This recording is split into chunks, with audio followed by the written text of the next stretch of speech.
First of all, good afternoon and thank you very much, ladies and gentlemen. My name is Stuart Richardson. I'm honored to be the MC for today's event. And my first official task is to acknowledge that we are located on the traditional and treaty territory of the Mississauga and Chippewa Nations, collectively known as the William Treaty First Nations. On behalf of the Wall of Honor Advisory Committee, who are situated to your right, my left, it is our pleasure to welcome you to the first ever Trent Hills Sports Wall of Honor Gala.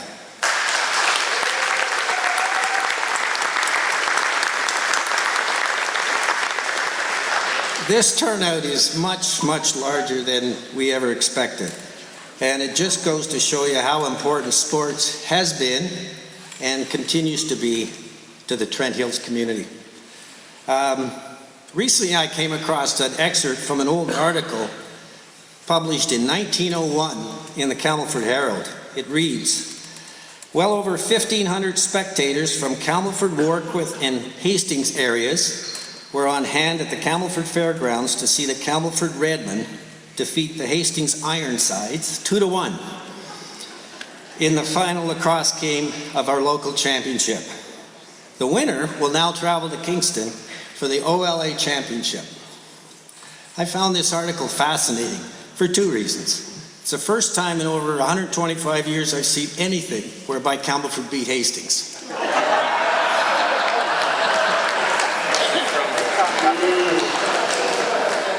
The Warkworth guys asked me to say that. Secondly, it clearly demonstrates, even way back then, that sports was an important part of our fabric, our community's fabric.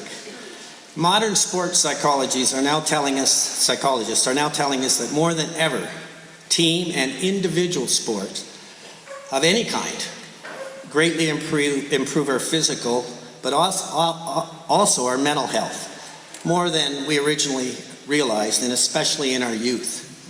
So whether it's traditional sports like hockey, bowling, curling, soccer, tennis, or newer sports like cycling, golf, and pickleball, we in Trent Hills are very blessed because we have more options than ever and for all ages. And with the new Sunny Life Recreation Center about to open this fall, it would not surprise me with this beautiful aquatic center they're going to have. It would not surprise me that Trent Hills will have a competitive swim team within 5 years. Yeah. So by honoring today's inductees, what we're really doing is beginning the process of ensuring our area's rich and important sporting history will not be forgotten. So that's really the purpose of today. Okay? So now I must acknowledge today's sponsors, because without them, none of this wonderful setup would have happened. Number one, the Camelford Seymour Heritage Society for implementing this whole effort as per Trent Hills Council's request. Trent Hills Council for their September 2022 endorsement of this project and recent financial support. Camelford Chrysler for their financial support in purchasing the induction plaques, both here and up here. The Warkworth Community Foundation. Sharps Market for the great food and also a donation they made. Trent Hills Municipal staff who's helped us set up this week. They've been great. Camelford Connect Club, financial support from day one. The Community Foundation of Camelford Seymour and Northumberland for grant support. Jake Whalen, King's Auto, apparently future installation of the plaques. So thank you, Jake. Friends of Warkworth Arena for the bartender, thank you. And finally, Heather Hodder at Perfect Print for two things: her outstanding work in helping Terry and Scott prepare the plaques, posters, logos, and tickets, and number two, for her outstanding patience in putting up with those two. Thank you, Heather, if you're here. I will also need to point out that these great enlargement of our plaques, I mentioned it earlier, but I don't think many people heard us, but these are going to be auctioned off today. We have a silent auction for the plaques down just below the Camelford Chrysler sign. So it's, if you'd like to bid on them, please bid high and bid often, because We're going to close things off about 10 minutes after we shut down today. So, I would like to now kick things off with our first speaker. It's my pleasure to introduce our fearless leader, Mr. Jim Peeling. And I'd like to invite Jim up to say a few words, as long as they don't include all right or okay.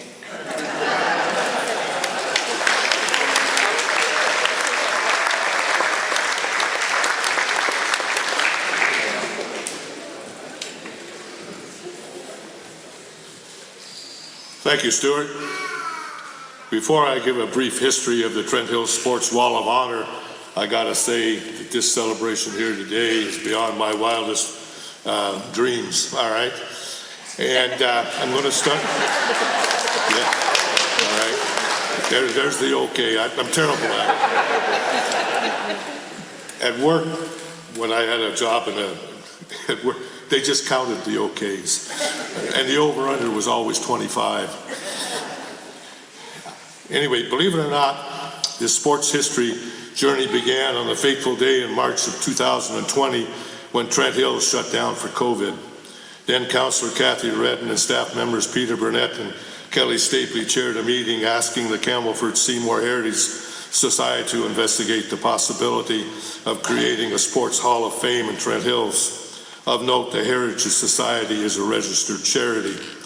This investigation was to be formatted on an equal representation from the three centers of Trent Hills, Hastings, Warkworth, and Campbellford.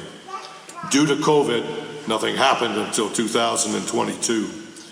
Here I will pause to reflect on the very first investigation meeting. I didn't know where to start.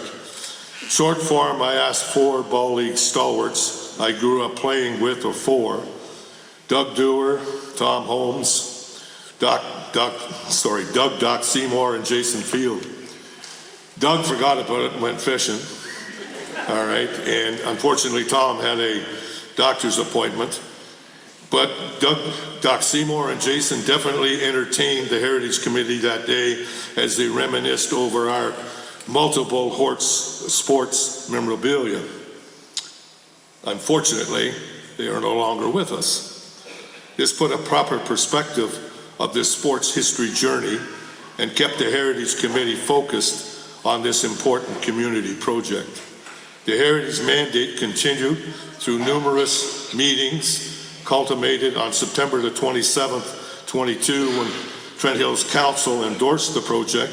This ensured the Heritage Committee that a sports history presence would be available in the new Sunny Life Wellness Center and the Hastings Dome in the newly renovated Warkworth Arena. The Heritage Center then implemented the nomination criteria to establish a 7-person sports advisory board to oversee the project. The board was to consist of 2 reps from the 3 municipalities and an ad hoc chairman, me, from the Campbellford Seymour Society. Following this mandate at this time, I would like to introduce the members of the Sports Wall of Honor Advisory Board. First, from Hastings, Jim Coveney. Jim, you stand up. Next to him, our MC, okay, Stuart Richardson. From Campbellford, Eunice Stapley. Pat Sheridan.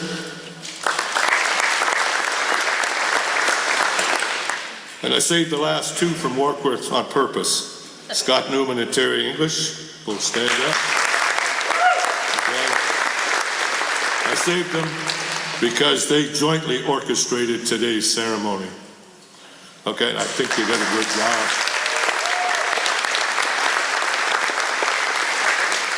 And it's one thing I want you to firmly understand. Trust me, we would not be here today if it wasn't for these industrious, community-minded citizens.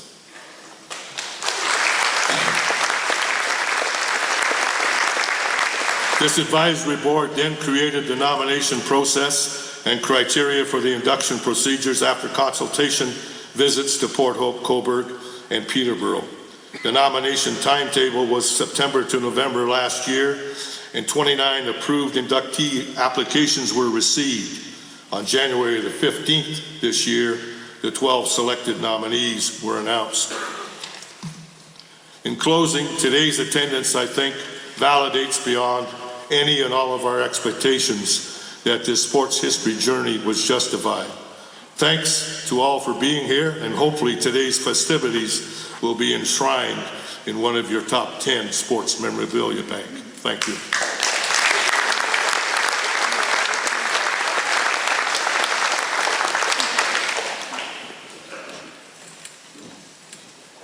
Just a quick comment. You can take those plaques down if you don't mind. They might impede some people's sight lines, so go ahead. It's now my pleasure to call upon Mayor Bob Crate of Trent Hills to bring greetings from council.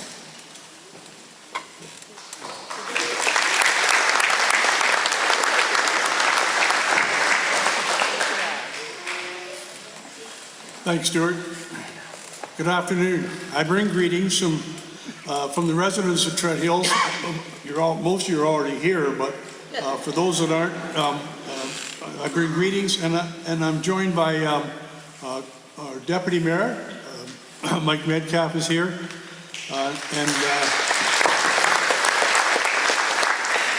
and Councillors Rick English,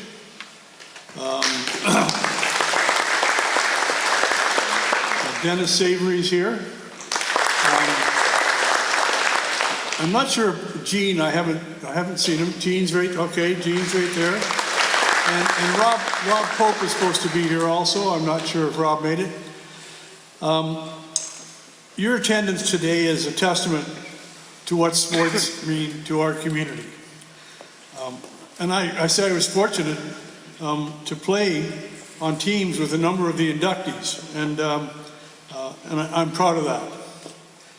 My congratulations to all who are being honored today. My thanks to the selection committee, who were tasked with a job of selecting those we honor today. And in particular, I enjoyed Scott Newman's postings on Facebook, which told me a whole bunch of information about people I thought I knew well and didn't know a whole lot about. And a special thank you to Jim and Sharon Peeling. I believe that we wouldn't be here today if Jim hadn't persevered to, and I know that Sharon's not sitting there, but she was the secretary for all their meetings, so I do that. And I'm sure they're proud of the outcome. So it's a great day for Trent Hills. I thank you all for being here, and enjoy the rest of the day. Thank you, Stuart.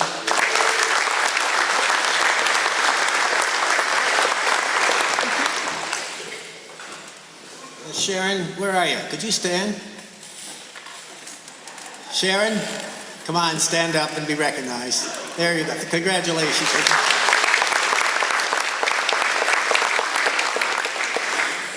So now we move on to the inductions.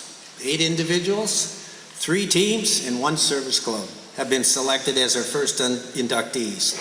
Under normal circumstances, having attended a few of these in Coburg, we wouldn't have had this many people, inductees, but this is our first year, and we had quite a backup, and I think you'll agree with the quality we have.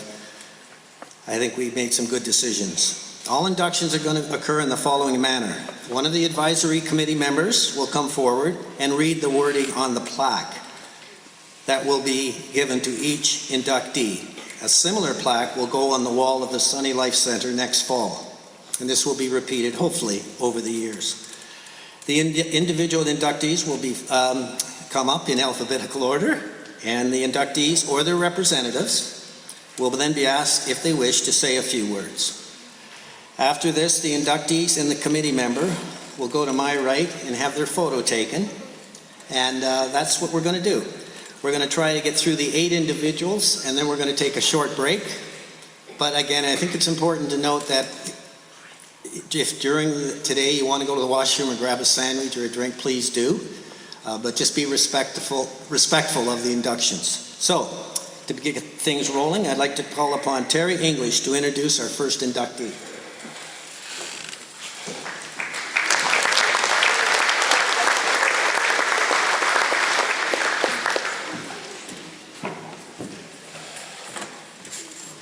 Thank you, Stuart.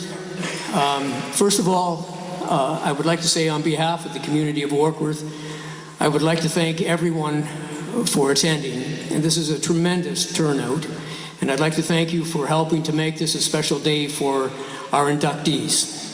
Through their achievements, their contributions, each and every one of this year's inductees have brought a tremendous amount of pride and recognition to their respective sporting communities. And this day, this celebration, everything we've done is merely our way of saying thank you. And we hope you enjoy the event. We hope you enjoy the honor because it's long overdue. It's a pleasure. One more thing. Jim, thank you for those kind words, but I would like to redirect those to my wife, Kim. She's the one who deserves the praise. She's the one who deserves one of these plaques for putting up with me for the last 3 months. So thank you very much, Kim.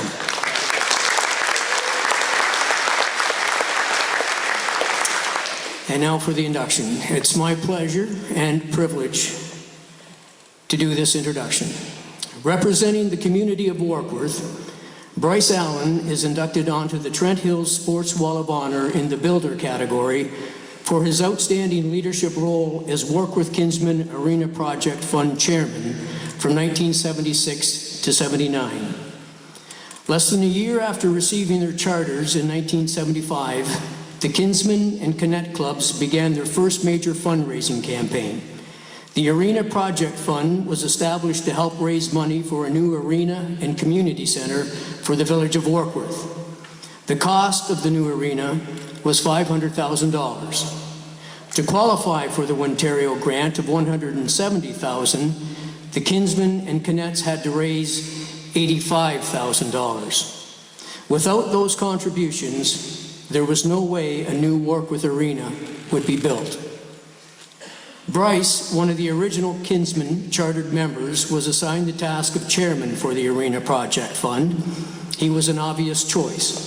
Having served on a previous arena committee in 1973, that group's proposal was voted down by the Township of Percy the same year. Bryce had a pretty good idea of the challenges the Kinsman and Connects would be facing, and his experience and knowledge in dealing with local council and citizens was a huge asset. I had been so active with the Arena Committee in '73, it just kind of fell to me, so I took it on, Bryce said, of being named the Arena Project Chairman. I was very interested in the community. I was very interested in building the new arena. We needed it. When not involved with the long hours of fundraising, Bryce would spend the rest of his time meeting with local council and other community organizations to help explain the advantages of having a new arena and how the money was going to be raised to pay for it without raising taxes. He also spent countless hours talking with citizens, either in person or on the phone, answering questions regarding the arena construction, the cost of building it, and how the Kinsman and Connects planned on raising their share of the expense. On May 21st, 1977, the new Percy Township Arena and Community Center officially opened. 2 years later, thanks to the tremendous financial support of the community and surrounding areas, the Kinsman and Connects had fulfilled their fundraising commitment. Many former Kinsman and Connect members and Warkworth citizens praised Bryce for his exceptional work as Arena Project Chairman and for helping the community finally turn a dream into a reality. Ladies and gentlemen, would you please join me in congratulating Bryce Allen on being inducted in the Trent Hills Sports Wall of Honors Class of 2024.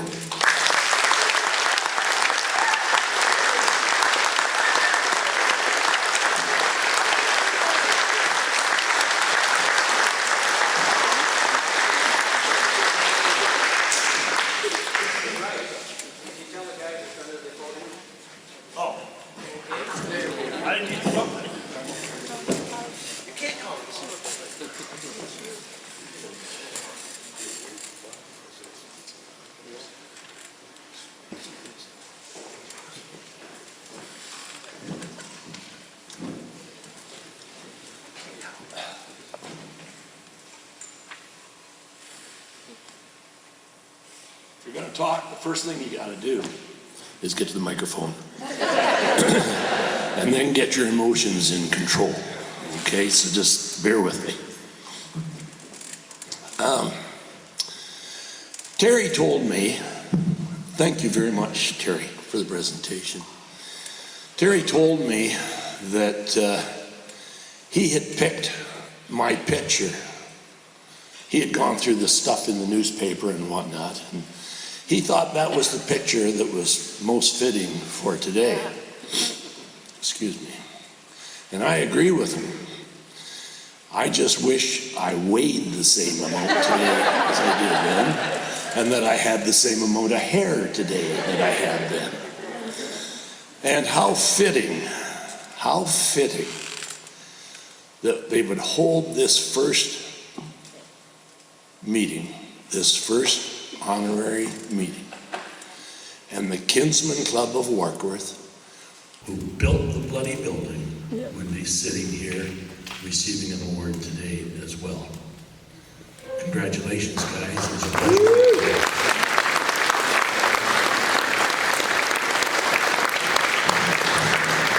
First, I want to thank the selection committee for considering me for this award. As I said on the day when Scott and the camera and the photographer came to the office,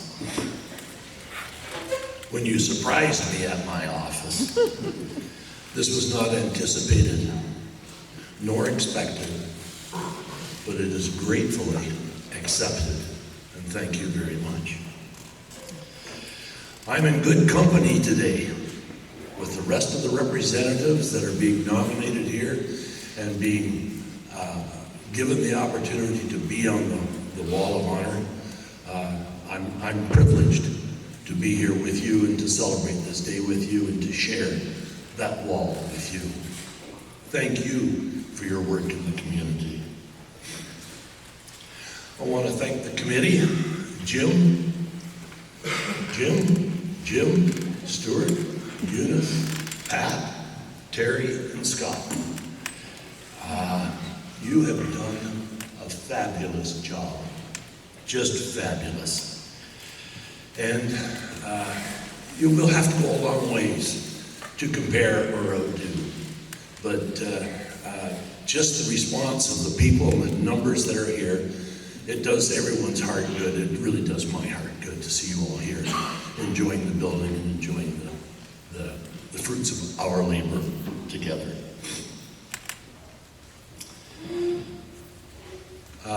I have watched from afar.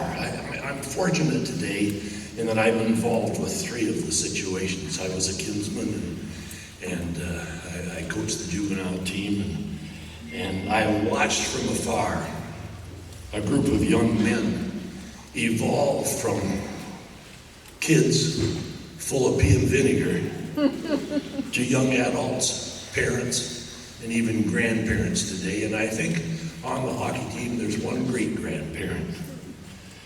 You have become great citizens. You are the backbone of our country and have always been the backbone of our country. And it's always been my pleasure to be associated with you. I don't know how the committee will be rewarded, but the respect you have gained in this community for this project is incalculable and insurmountable. You are to be congratulated for bringing to the forefront some of the golden history of Trent Hills. Things like this and things like this just don't happen. It just didn't happen today. Someone has to care. Thank you very much.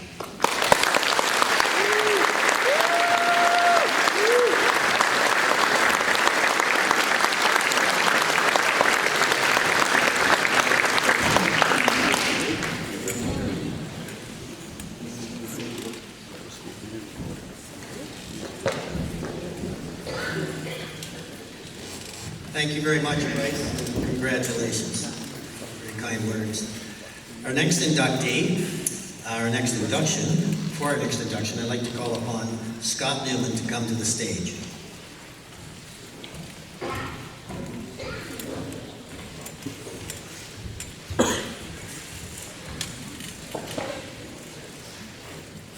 Thank you, Stuart. Representing the community of Hastings, Aubrey Dick Clapper is inducted onto the Trent Hill Sports Wall of Honor in the athlete category for his numerous accomplishments as a professional hockey player with the Boston Bruins of the National Hockey League. Dick was born in 1907 and grew up in Hastings. He was one of 6 children of Agnes Bell of Warkworth and Willie Clapper of Hastings, who was an elite lacrosse player. With his 2 older brothers leading the way, Dick honed his skating and hockey skills at the Hastings Tannery outdoor rink, which Willie managed on behalf of the village. Dick was only 13 when he started playing junior hockey in Oshawa. Large for his age, Dick not only was a talented hockey player, but like his father and brothers, he also excelled at lacrosse. It was a summer lacrosse game in Hastings in 1924 that Toronto Parkdale Paddlers Junior A hockey manager, Fred Hogarth, who cottage near Hastings, witnessed firsthand Dick's aggressive and physical play. Dick was 17 when he signed a 1-year contract to play junior A hockey with the Paddlers. His outstanding play in the All-Ontario Junior A final against Kingston earned Dick a contract with the Boston Tigers of the Can-Am League. The Tigers were the farm team of the Boston Bruins, the first American-based team to enter the NHL in 1924. After 1 year of impressive play in the Can-Am League, Bruins legendary coach and general manager Art Ross signed Dick to a $5,000 contract to play for the Bruins in the upcoming 27-28 season. Art Ross would later say it was the best signing of his career. Dick made his NHL debut at the age of 19, and the following year was a member of the Bruins' famed Dynamite line, playing alongside Cooney Whelan and Dutch Gaynor. Dick scored a career-best 41 goals and 61 points in 44 games during the 1929-30 season, and would go on to become one of the NHL's all-time greats. A 6-time All-Star, Dick spent his entire 20-year career with Boston, playing 9 seasons at right wing and 11 more on defense. A respected leader, Dick was captain of the Bruins for 14 years, and is still the only Boston player to ever win 3 Stanley Cups, including the first championship in 1929. The same year he was inducted into the NHL Hall of Fame in 1947, the Bruins honored Dick by retiring his famous number 5 sweater to the rafters of the Boston Gardens. Dick was inducted into the Canadian Sports Hall of Fame in 1975.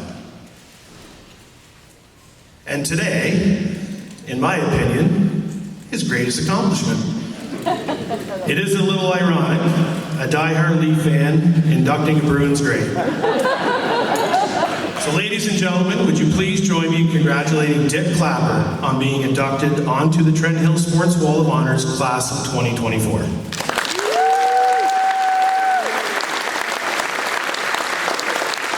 unfortunately, Dick's niece, Pat Funk of Hastings, couldn't join us today due to illness. So I'd like to call Hastings Heritage All-Star and committee member Jim Coveney to accept the award on Dick's behalf.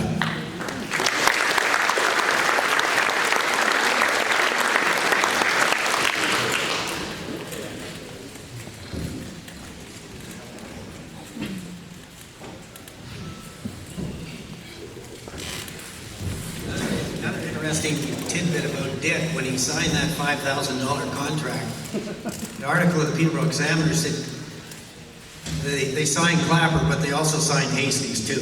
You can imagine what a big deal that was for our community to have, back in those days, one of our own with only 6 teams in the NHL. Our next inductee, our 3rd induction, will be introduced by Pat Sheridan.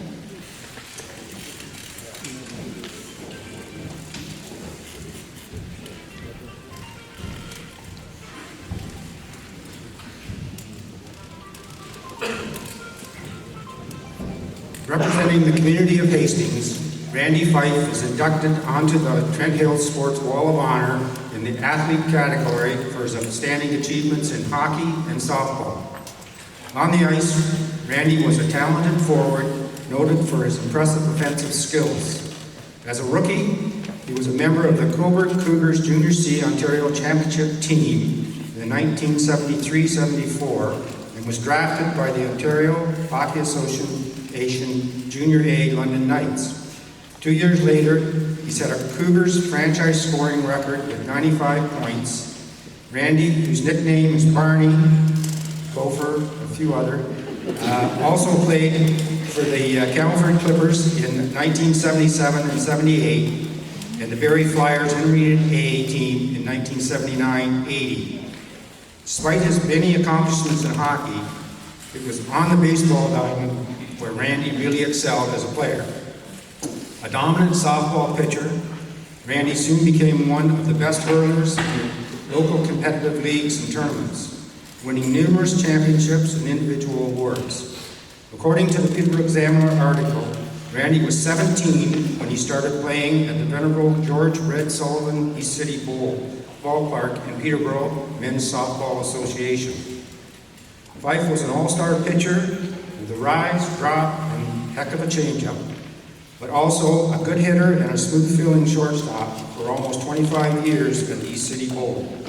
The article states, Randy won an impressive 10 championships and 4 different teams in the Peterborough League. In 1986, at the age of 29, Randy tossed his first perfect game, which he ranks as one of his highest accomplishments. Pitching for the Peterborough Spectacle Boutique, Randy struck out 14 of the 21 batters he faced in a 1-0 regular season win. 2 years later, Randy was perfect again, shutting out the Bowmanville Pagans 3-0 in an OASA playoff game. Randy also played a key role in helping the Hastings men's softball team win 3 consecutive OASA Intermediate D championships, 1980, 81, and 82. In 1990, Randy continued his dominance in softball as a pitcher for the Colburn Rutherford Senior Men's Team. He won OASA Intermediate A and B championships in 1994 and 95, along with the World Fastball Championship in 1997, where he was named the tournament most valuable player. At the Canadian Masters Championship in 2004, Randy was once again honored as the tournament's MVP. In 2015, Randy had his uniform number 9 added to the Peterborough Men's Softball Association Defense of Honor at East City Bowl. This time I'd like to ask Mike Gibson, one of Randy's teammates, to join me on stage. Mike?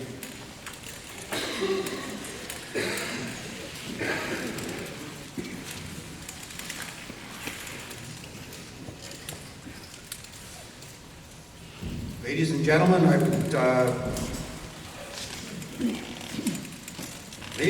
would you please join me in congratulating Randy Fife on being inducted onto the Trent Hills Wall of Honor. Randy?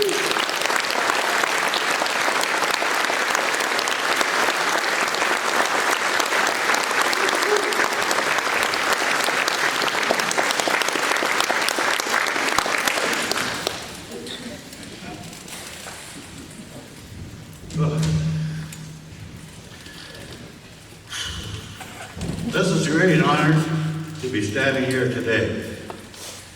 I want to thank the community of Trent Hills Wall of Honor for all their hard work put into this great event. Congratulations to the other inductees in honor of being inducted with all of you.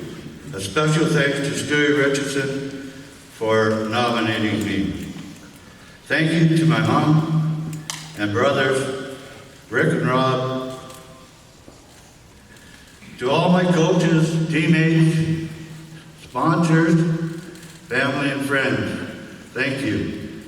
We always had a great time together, and thank you for being here today, supporting myself and other inductees.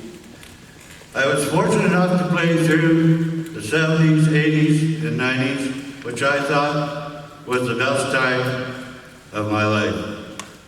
During that time, I was fortunate enough to play with Trent Hills, Hastings, Grafton, Cobourg, Peterborough, and ventured on to the United States a little bit. I guess if I had to pick one of my sports accomplishments, it would be the Worlds in North Dakota in 1997. Thank you to my boys.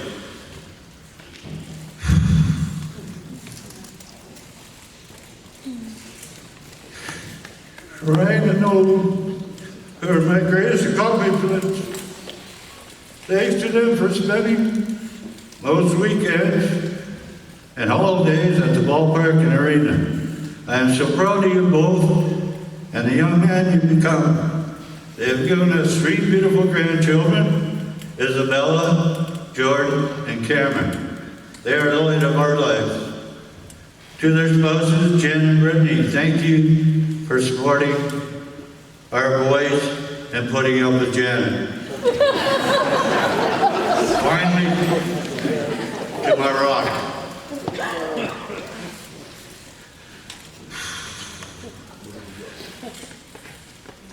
She's been my rock for 47 years. And without her, I don't think I'd be standing here today. Thank you, and I love you very much.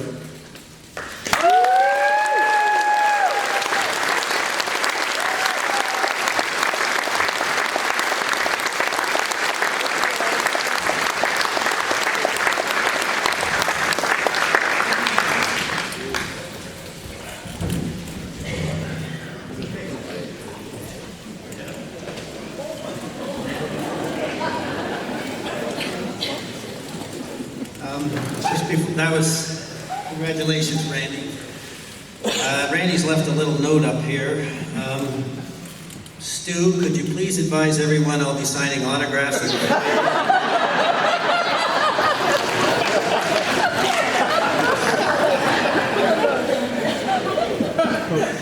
Now, I'm honored to be introducing the next inductee for a couple of reasons.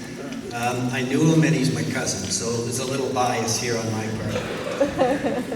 Representing the community of Hastings, Jim Morrow's inducted onto the Trent Hills Sports Wall of Honor in the athlete and coaching categories for his impressive achievements as a highly skilled player in hockey and softball, as well as for his coaching success both in Hastings and in Cobourg.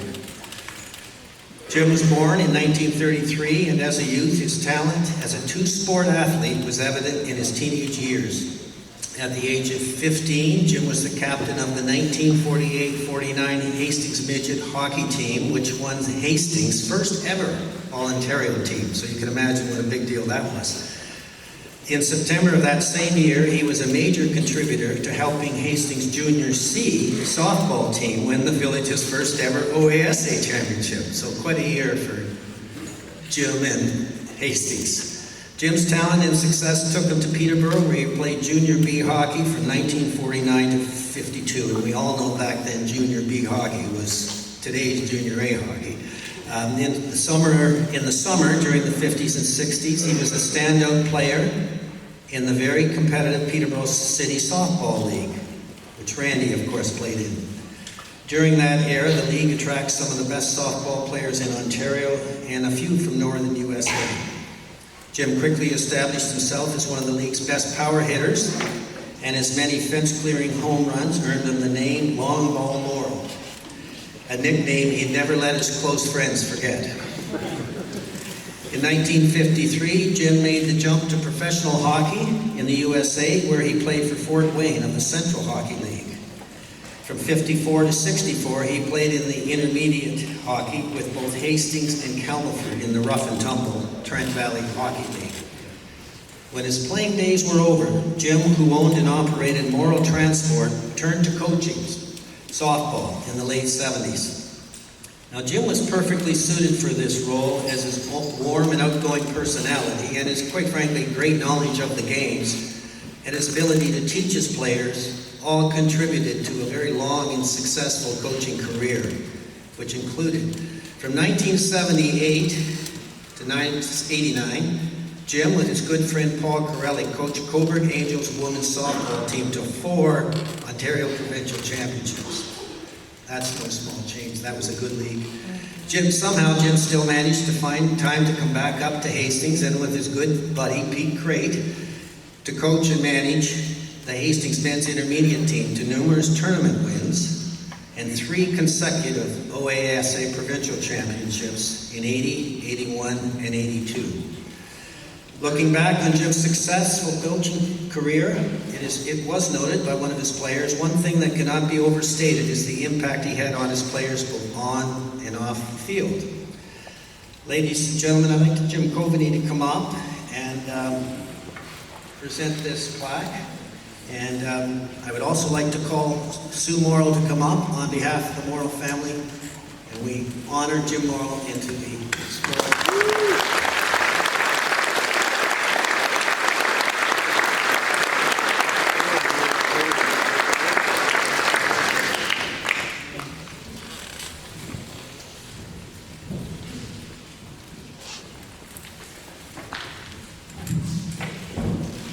Thanks, Stuart.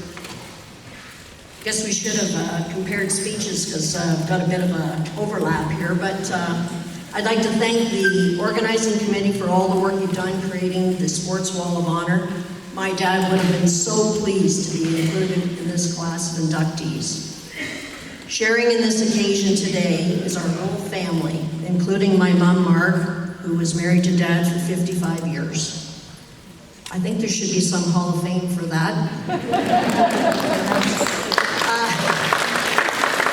Growing up in Hastings, the sports to play were hockey and ball, and my dad loved both. Playing hockey at that time meant skating and playing games at the outdoor rink down by the tannery on Front Street. At that time, Dick Clapper had played for many years in the NHL and was a local hero. When he would come by the rink and visit the kids, it was an event. Dick was a big influence on my dad, who of course became a lifelong Boston Bruins fan. It luckily saved him from becoming a Leafs fan.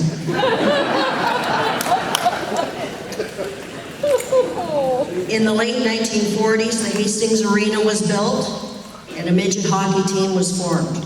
The team had great timing, winning the Ontario Championships in the 48-49 season.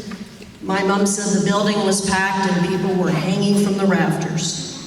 Dad was the captain of that team and was known not only for his scoring, but also for his temper.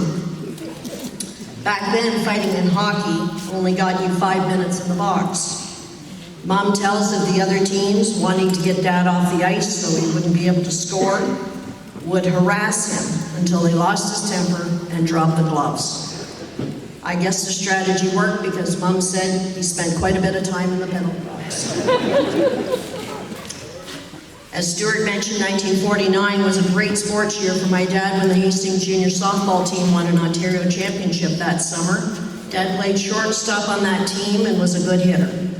One of his claims to fame was, while later playing in the East City Bowl in the Peterborough City League, hitting a home run off Ray Judd, a legendary pitcher in his time. Dad said he knew after that home run he would never get another off Judd, and he didn't. Peterborough was also where Dad went to play his hockey after minor hockey in Hastings, played for the Peterborough Junior B team, then on to the senior leagues in the areas in East Peterborough and Trent Valley leagues. In the late 70s, Dad made his move into coaching, starting with my brother Jeff's Bantam hockey team in Hastings, and then when our family had moved to Coburg and I was playing softball for the Angels, Dad helped, again, coach us to a few championships. He also loved his time with the men's intermediate softball team that formed in Hastings. That was a good team, led by another inductee, Randy Fife, as their pitching ace. They won 3 championships together. It was a career in sports that spanned many decades. And after his playing days, Dad was eager to give back by coaching for many years. Dad not only loved sports, he also loved to tell stories. And sports provided him with lots of material. He had a gift for storytelling, and even though he may have been retelling the same stories, He was able to make them new all over again with his enthusiasm and genuine care he felt for the people he was involved with throughout the years. Thank you.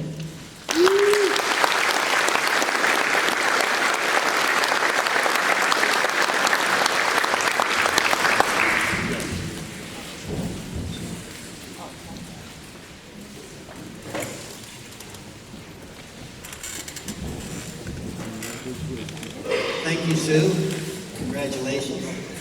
I would like to now ask Eunice Stapley to come up to introduce our next induction.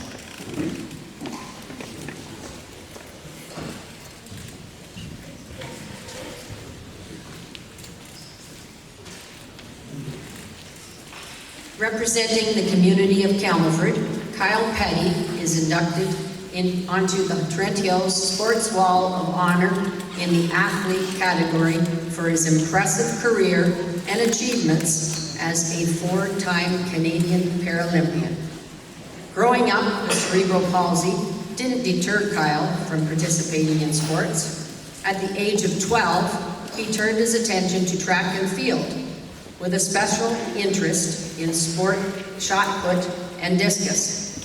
To help Kyle with his training and desire to compete, parents Kathy and Dave Petty built a throwing circle in the backyard of their farm in Camelford. It was during the 1990s that Kyle started participating in various events in Peterborough and Burlington, which helped him develop and gain experience. It also connected him with influential people from provincial and national teams. The long hours of training and throwing that Kyle put in was rewarded in 1999 when he participated in his first international event, the Southern Cross Games in Australia. Kyle took first place in the discus throw, which earned him a spot on the Canadian Paralympic team, and a trip to his first Paralympic Games held in Sydney in 2000. Kyle made an impressive debut, winning silver medals in the shot put and discus competitions. A couple of years later, Kyle moved to Brampton so he could continue his rigorous training at the Cruiser Sports for the Physically Disabled under the guidance of renowned Athletics Canada coach Ken Hall. At the 2008 Paralympic Games in Beijing, Kyle added to his medal totals by winning a bronze in the shot put. Kyle made history in 2010 when he became the first Canadian Paralympic thrower to win a gold medal in the shot put at the Commonwealth Games in Delhi, India, which included some events for athletes with a disability. Kyle set a world record, since broken, with a throw of 11.44 meters. In 2012, Kyle received a Diamond Jubilee medal at a gala event in Toronto to honor his accomplishments. With his career winding down, Kyle wanted one last chance to finally participate in an international event held in Ontario. At the 2015 Parapan American Games in Toronto, Kyle added one final medal to his collection by winning the bronze in the shot put in front of many friends and family members. Kyle's tremendous career as a Canadian Paralympian was recognized in 2020 when he was inducted into the Athletics Ontario Hall of Fame. Ladies and gentlemen, would you please join me in congratulating Kyle Petty on being inducted onto the Trent Hills Sports Wall of Honors class of 2024.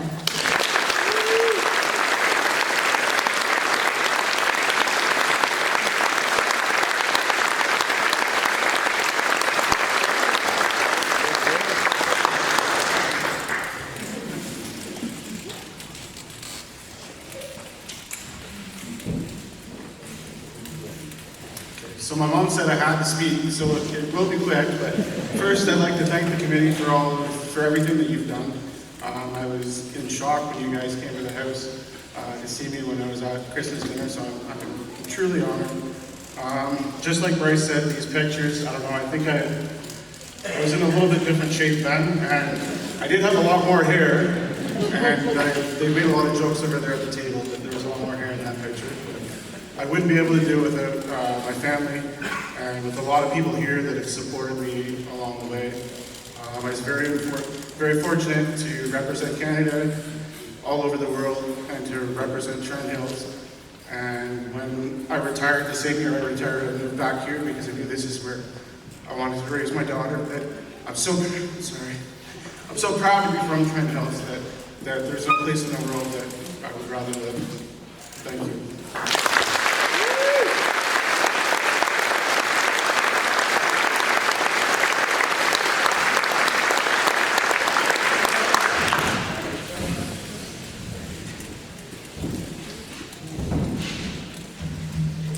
Congratulations. On that note of Trent Hills, just to give you an idea of the detail these two guys got into, our flame, you'll notice our flame has 3 flames, kind of indicating work with Camelford and Hastings. For what it's worth, Hastings is the largest flame. The mayor insisted on that. I'd like to now call back up Mr. Terry English for our next induction.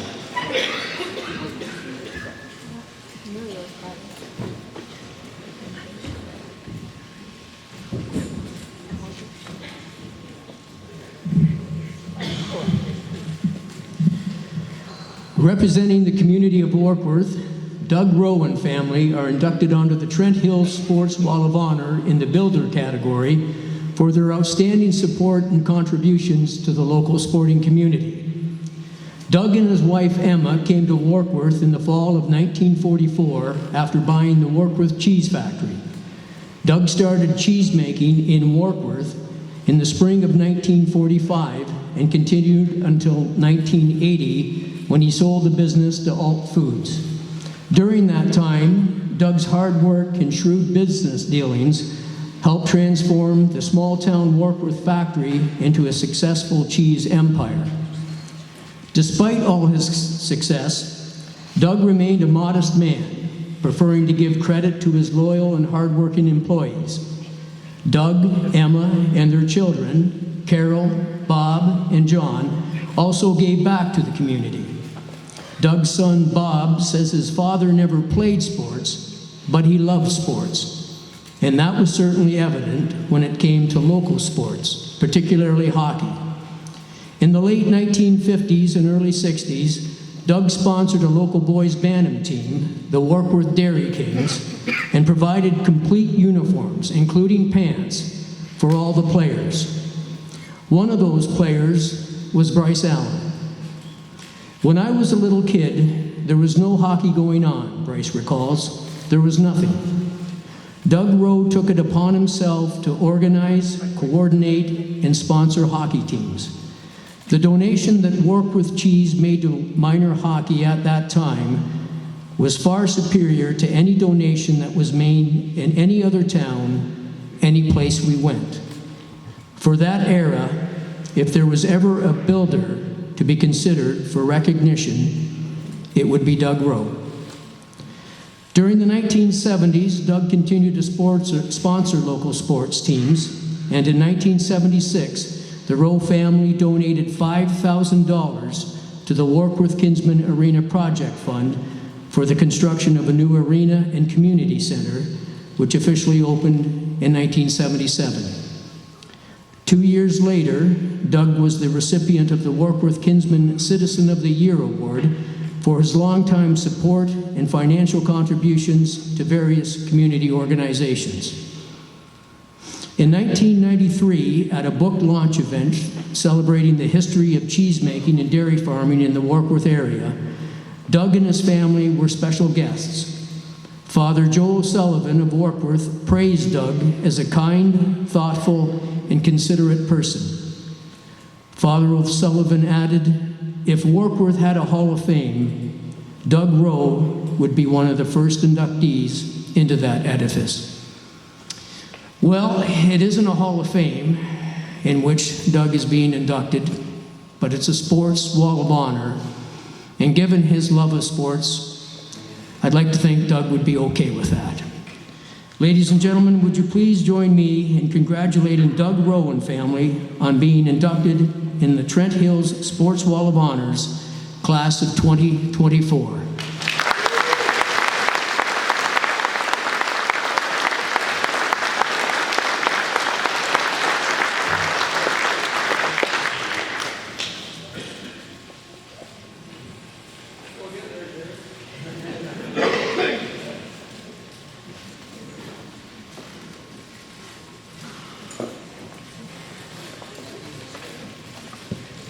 Very pleased to announce that we have Doug and Emma's children, Carol, Bob, and John, accepting this award.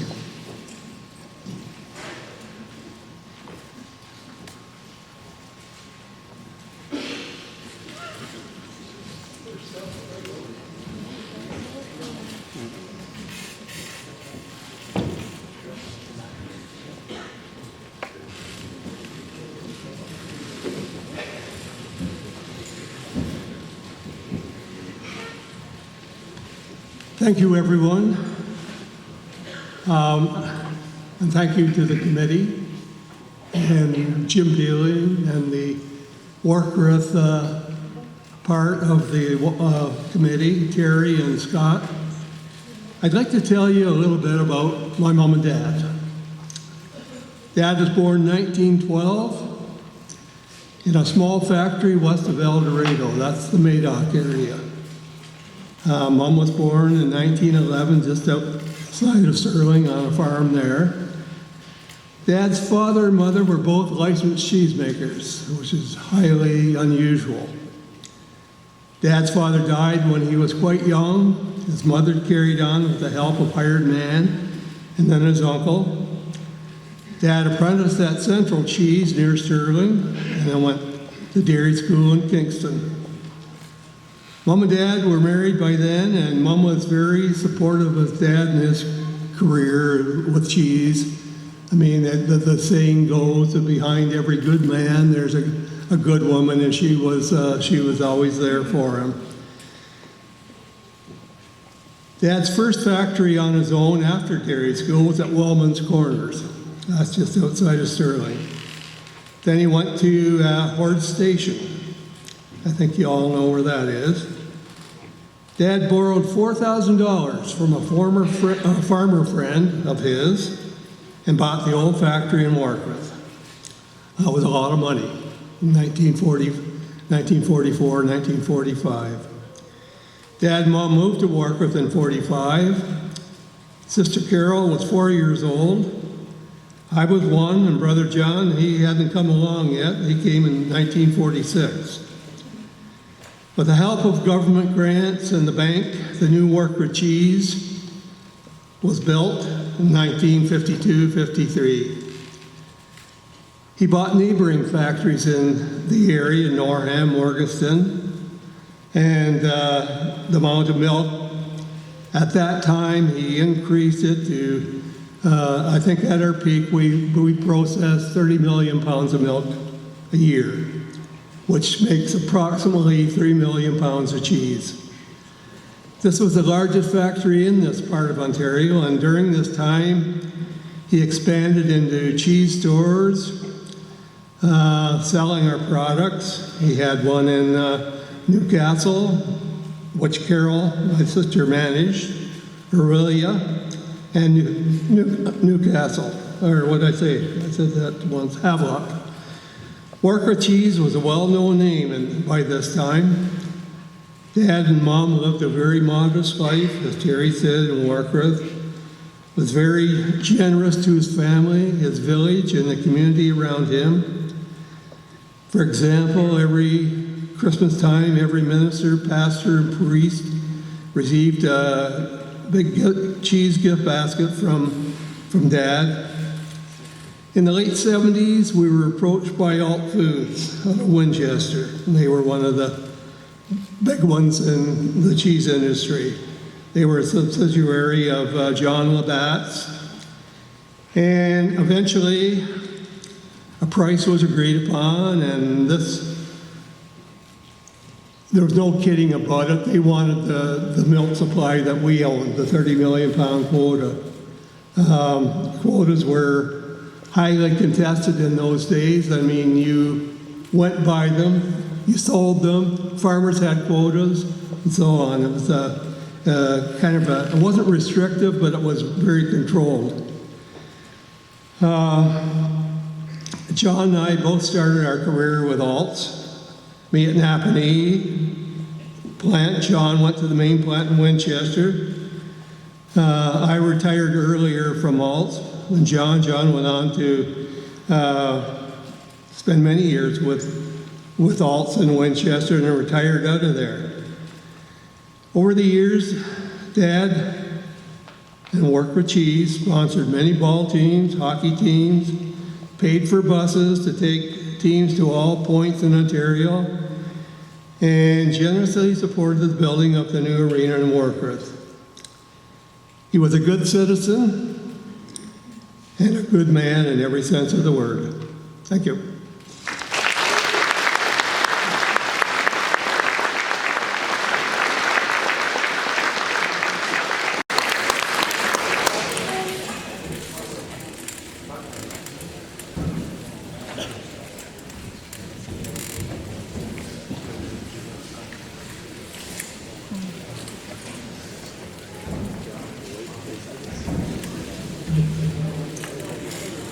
Congratulations to the Bear family.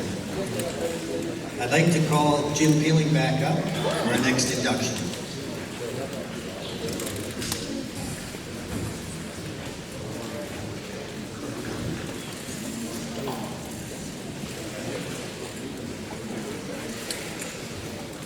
Representing the community of Campbellford, Gary Torrance is inducted onto the Trent Hills Sports Wall of Honor in the Builder category for his extraordinary dedication and contributions to local sports. When it comes to Campbellford hockey and softball teams, you would be hard-pressed to find someone who has volunteered more hours or has been more committed to the betterment of sports for kids of all ages than Gary Torrance. For nearly 5 decades, Gary played a key role in organizing, coaching, and managing teams and programs. Growing up in Campbellford, Gary played sports and began his mentoring career in 1964, coaching the Campbellford Women's Softball League team. Throughout the 1960s and most of the 70s, Gary, who worked for many years as a milk truck driver for Durham Transport, continued to organize and coach various Campbellford hockey and softball teams. Even though he moved away from Campbellford for 15 years, from 77 to 92, when he returned, Gary spent most of the 1990s in various positions with the Campbellford Rebels Junior C hockey team. In the early 2000s, Gary got back into minor sports, doing what he enjoyed most, giving kids the opportunity to learn a sport and have a great experience doing it. He evidently returned to coaching and managing and enjoyed a tremendous amount of success with the Campbellford softball teams from 2006 to 2016. Gary's team, from squirts to midgets, won numerous gold and silver medals at provincial and national tournaments. If there is a highlight to his impressive coaching and managing career, Gary says it would be the 2016 Campbellford midget team that has made its way all the way to the Canadian softball finals, but had to settle for a silver medal. The team went 9-0 in the preliminary round, and its only defeat was in the championship final. In 2011, Gary's commitment and significant contributions to local sports in Campbellford was recognized when he received the Mayor's Civic Pride Award from Trent Hills Mayor Hector McMillan. The volunteer hours Gary has devoted to softball and hockey are enormous, the mayor said. He is always willing to lend a hand and facilitate the participation of any child in sport. Mayor McMillan praised Gary for the love of the game and for having inspired many kids over the years to play, coach, or mentor. Ladies and gentlemen, would you please join me and congratulations, Gary. Congratulating Gary Torrance on being inducted.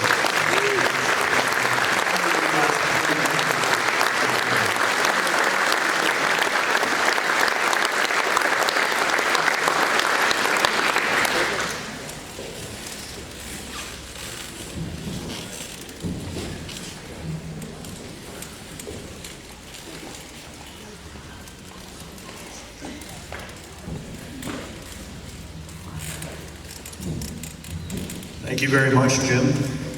Thanks to the selection committee, thanks to my nominators, and thanks to you all for coming today. This is a fantastic event. I was overwhelmed when Jim showed up and announced to me and my family that I was awarded this honor. I'm still overwhelmed. How can you help kids? Enjoy the kids, enjoy what you're doing, get to know a whole lot of people from all different towns right across Canada from doing this, and then be awarded for it as well. That's like being double teamed. So it's much appreciated. Jim told me I didn't have to say anything if I didn't want to, but so I didn't write anything down. I should have. Jim was talking about the highlight in 2016. I think it was 2014 or Vanity. We won 9 in a row at the Canadian Championships in Fredericton and then lost the final game. And we were all down. We were on a bus. Ed Stapley was driving it. And it was a long trip back from New Brunswick. But when we pulled into the parking lot, Canadian Tire in Campbellford, the parking lot was full of people. It was 9 o'clock at night, it was dark out, and what a feeling. Come all the way back and have that down feeling from losing that last game by 1 run, and have all those people waiting for you and cheering for you when you got off the bus. What a thing to remember. I'd like to thank my family. My wife's always there, she always supported me. One problem though, when I was umpiring, she used to come to the games with me, and she always had a favorite team. And then she was cheering for that team, and I'm trying to umpire, and she's hollering at me. It's a little difficult. So I wouldn't tell her when the games were. Sneak out. And very proud. Both my sons have become coaches, managers, and following in my footsteps, I guess, and I got my granddaughter here now. She started this year coaching hockey too, so I'm very proud of that. So thank you all. Thanks to the selection committee. Thanks, Jim. Thank you. This is quite an honor.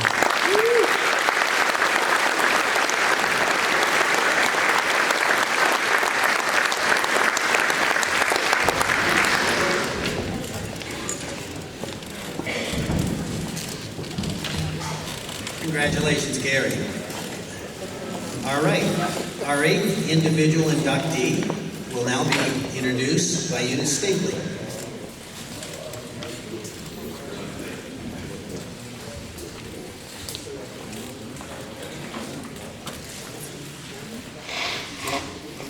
Representing the community of Campbellford, Cassie Turner is inducted onto the Trent Hills Sports Wall of Honor in the athlete/coach category for her many accomplishments as a player for Canada's national women's hockey teams and Brown University of the Eastern College Athletic Conference ECAC.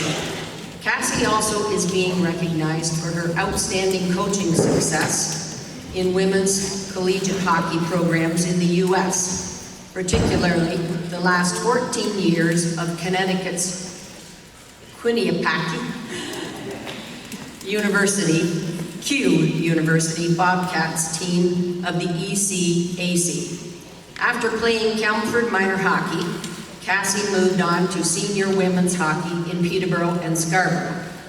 In 1998, she was selected to the Team Ontario Under-18 squad and won a gold medal at the Canada Winter Games in Corner Brook, Newfoundland.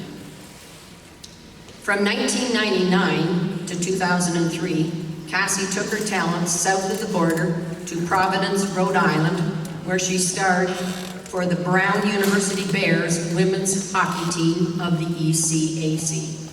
A steady, disciplined player on defense, Cassie was a two-time captain and played a key role in helping Brown advance to 2 national championship games and 2 ECAC titles in 2000 and 2002. During that time, Cassie also was a member of 3 Canadian national under-22 teams and won 3 Air Canada Cups for those clubs. A year later, Cassie joined the Toronto Arrows of the National Women's Hockey League, NWHL, and won 2 ESO national championships. After her impressive playing career ended in 2005, Cassie switched to coaching. Since then, she has held numerous coaching positions in women's collegiate hockey programs in the U.S. For the past 14 years, Cassie has been a member of the ECAC's Q University Bobcats coaching staff. In 2014, she was named the team's head coach. Since her arrival at Q in 2008, Cassie's leadership, experience, and innovative approach to development has helped turn around the Bobcat women's hockey program, winning multiple championships and establishing several team records along the way. In addition to her role with the Bobcats, Cassie has been a long-time fixture with Hockey Canada's national women's programs as an assistant coach and head coach. In December of 2023, Cassie served as a guest coach for the Washington Capitals of the National Hockey League. Ladies and gentlemen, would you please join me in congratulating Cassie Turner on being inducted onto the Trent Hills Sports Wall of Honor Class of 2024.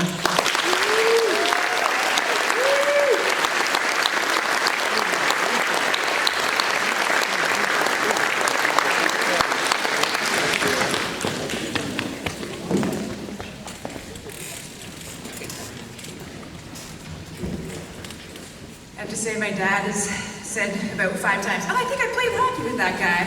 It's happening over and over again over here. First, congratulations to the other well-deserved list of honorees, and those who do and have done so much for the community that will be honored in years to come. I'm very grateful to have the chance to be back home to be a part of this. Thank you to the committee for their efforts to make the Wall of Honor a reality and putting on a top-notch event. Also, thank you to Vic and Andrea Conti for thinking of me and taking the time to put together my nomination. My biggest thank you is honestly to the entire community. Having lived in several places, I can attest to how special our community is, and it's that genuine kindness, connectedness, and sense of belonging that comes from everyone that leaves me feeling fortunate to have experienced it growing up. I'm very proud to be from Campbellford. I said that like I'm from here, right, Campbellford? Yeah. This turnout shows just what that sense of community looks like. In my minor hockey days, I have many memories of that support, but it comes a bit more in the form of our moms with one knee up on the boards, with homemade Downy bottle penny noisemakers, and chanting coordinated cheers all game long. What I don't remember is if they yelled at the referees, so we'll just keep the memory like it is. Playing minor hockey in the 80s and 90s, there were only a few girls that played in our area. And what I learned after leaving and meeting other women who played is that not everyone was as lucky to have experienced what I did. I was included and treated like a hockey player by my teammates and coaches. I was able to learn what we all want kids to get from youth sports. I learned to be a good teammate, to work hard, and to get outside my comfort zone, which ultimately helped me to be confident in who I was, not just on the ice, but off. I will never forget the efforts from great coaches like Frank Toms, Claire Petherick, and John Locke, who's here today, who weren't afraid to push me even though I was a girl. I'll give you just one story. My parents will remember this one. I'll always remember being 10 or 11 years old. I said, I'm not gonna cry, everybody else has been crying. I'll get it together.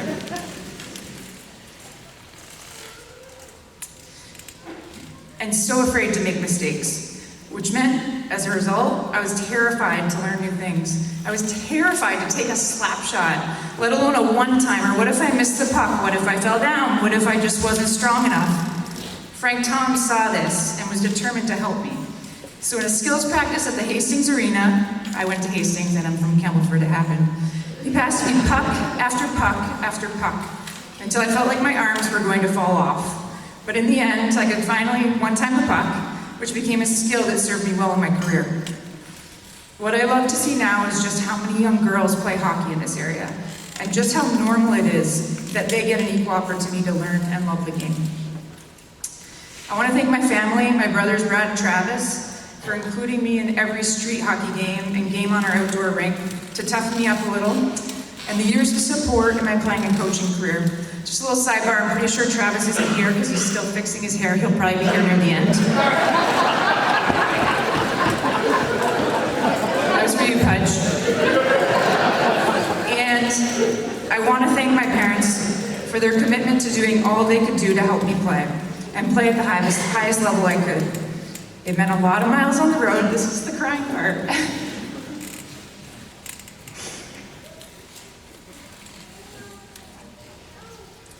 It meant a lot of miles on the road driving to Toronto for practices and games, but more importantly,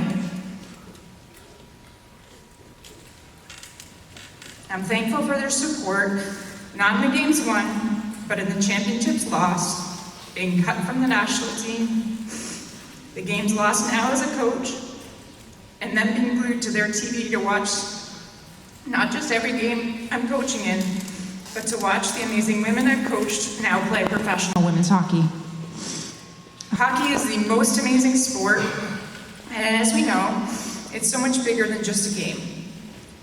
I remember, I won't say too humbly, sharing as a little kid with my cousin that I was going to make enough money to build a new rink for Campbellford, and it was even going to have a pool. So there's two things I'm excited for. Number one, that I'm not actually paying for the new rink. And number two, I'm excited that this community has a great new venue to build new memories, have new friendships formed, and new confidence found for the young girls and boys in this area. Thank you again.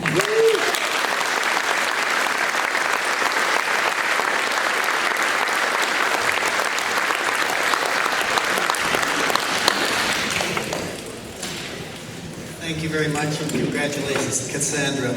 On the mention of minor sports, we know that minor hockey's on growing here.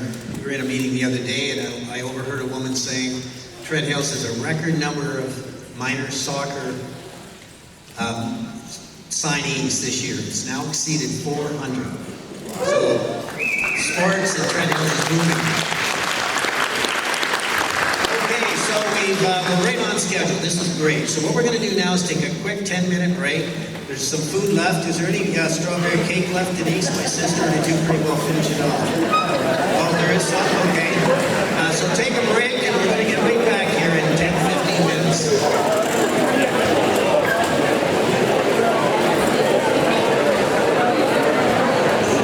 Okay.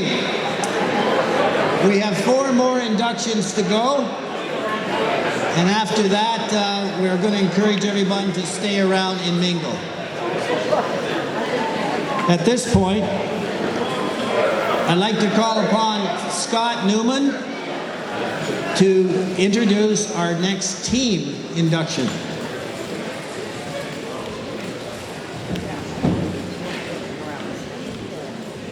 Thanks, Stuart. That was really fast, actually. It's like herding a bunch of cats. Okay, welcome back. Representing the community of Hastings, the 1948-49 Hastings Midget Hockey Team is inducted onto the Trent Hills Sports Wall of Honor in the team category for its memorable and historical All-Ontario Championship season.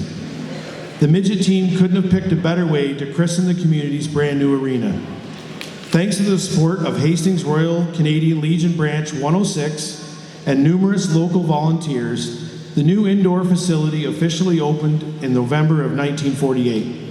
4 months later, on March 21st, 1949, the local hockey team capped off a phenomenal season by winning the Midget D All-Ontario Championships in the new rink, which was packed with over 500 exuberant fans.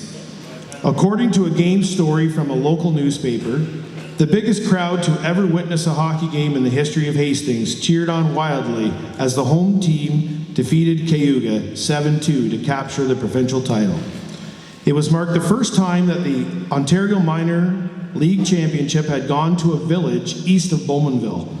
The article states, "The citizens of Hastings are mightily proud of their team, and it was a great achievement to win the trophy the first year the Hastings Memorial Recreational Center was built." The midget team, aged 14 and 15, consisted of 11 boys from Hastings and 4 from Norwood. Coached by Lynn Hill and manager Howard Fairman, Hastings emerged as a powerhouse in the regular season, and in February, the team qualified to represent the area in the OMHA playoffs. Hastings continued its dominance in the playoffs, while at the same time bringing the community together for a sporting event in a way that nobody had witnessed before. The 1948-49 Hastings Midget Hockey Championship team season ranks among the most memorable moments in local sports history, and the team will always be remembered for the profound impact it had on the community and providing the perfect beginning to the era of a new arena. Could I please have Mayor Bob Crate join me on stage? So ladies and gentlemen, would you please join me in congratulating the 1948-49 Hastings Midget All-Ontario Hockey Team on being inducted into the Trent Hills Sports Wall of Honor Class of 2024. At this time, I would like to have the only surviving member of the team, Bud Wrightley, to join us on stage to accept the award. And to present Bud with the plaque is Mayor Bob Crate, past president of the Hastings Legion.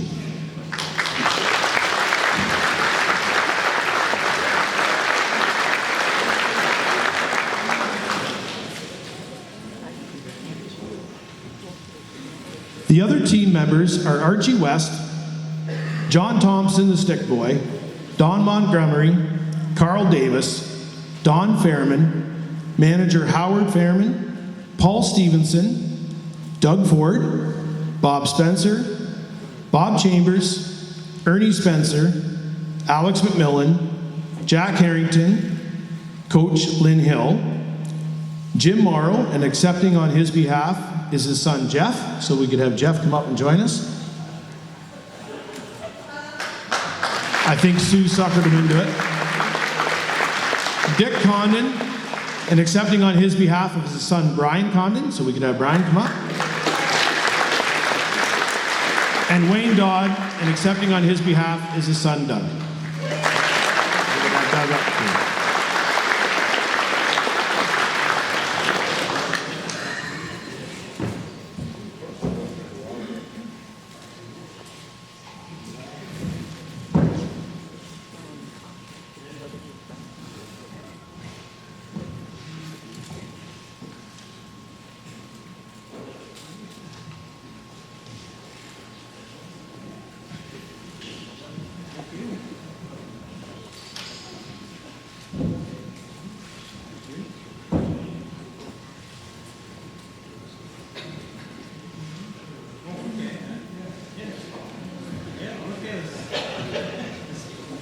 He says, I'm the man. Well, here goes. Thank you. I'd like to congratulate the committee again. This is spectacular. Fantastic job. I know these people have worked so hard. And the credit to the community. I'd also like to throw my sticker away. And I'd like to congratulate the teams and all the single people that have also won their awards so far. And I did want to mention Lynn Hill and Howard Fairman. Because if it wasn't for those two men, I wouldn't be standing here today. They got together in fall of 1948, and they were going to have a cup of coffee, and it wasn't at Tim Hortons. And they must have went over to Howard Fairman's house for a coffee. But anyway, they decided, we've got a brand new arena here, and we should maybe put a brand new hockey team in there. So they gathered up the boys in Hastings, and Doug Ford lived just out of town. Jimmy Moore was one of the special guys of the 9 players from the village and 2 goalies. So they had 11 total of 11, which couldn't qualify for OMHA. So Jimmy was head and shoulders better than any of us, and that's been proven already. But, and the youngest player on the team was Wayne Dodd. He was only 13. So they only had a total of 11, so they came to Norwood and asked Bob and Ernie Spencer and Carl Davis, a longtime friend of mine from the time we were 6 years old, and myself to come if we'd like to play for Hastings, and we were just thrilled. So they formed the team and registered, and were sanctioned as OMHA qualifications, and away we went. So they had a team. So I'm going to jump right from that right to the very last game of the season, because it would take too long to tell you anything else that went on through the winter. But the last game of the season was played on the 21st of March in 1949, and it was played in the arena in Hastings on natural ice that was just flooded with water. It wasn't a shiny skimmer, it was puddles of water. And if you don't think that it's hard to push a puck through the water to get down to the end of the rink and score 7 goals, well, it was quite a chore. And we had 10 players left. I'm ahead of myself. We played in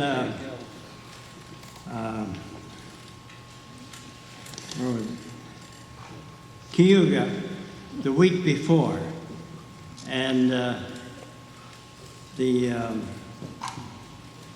we didn't play very well. We lost the game 4-1, and there was a little bit of tension there that night, and so they had 2 good players. They were supposed to be equal to Jimmy Moore, but we didn't think so. The Atkinson brothers. Anyway, they beat us 4-1 in Cayuga, and then they were back to Hastings the next week. So we had quite a night, because, as I said, the water on the ice was very difficult. And before the game started, Howard Fairman said in the dressing room when we were ready to go, he said, "I have a bit of disappointing news. We're playing under protest. The Cayuga's protesting the game, that we have 3 illegal players on the team, Bob and Ernie Spencer and Carl Davis. So Lynn and I have decided that we're not going to dress those 3 boys and avoid the protest, take our chances." So that meant that we were down to 10 players for the game against their full team, and they were up 4-1 in the series, in the home-and-home series. Pretty hard to overcome, but we were pretty determined. And the game started, we got the game going, and Hastings scored the first goal. and then Cayuga scored, and then Hastings put a couple of more in, the end of the first period, and then the second period, each team scored a goal. So the score at that point was about 4-2. So they were still leading this overall series ahead of us, and we come out in the third period and we got 3 goals on them.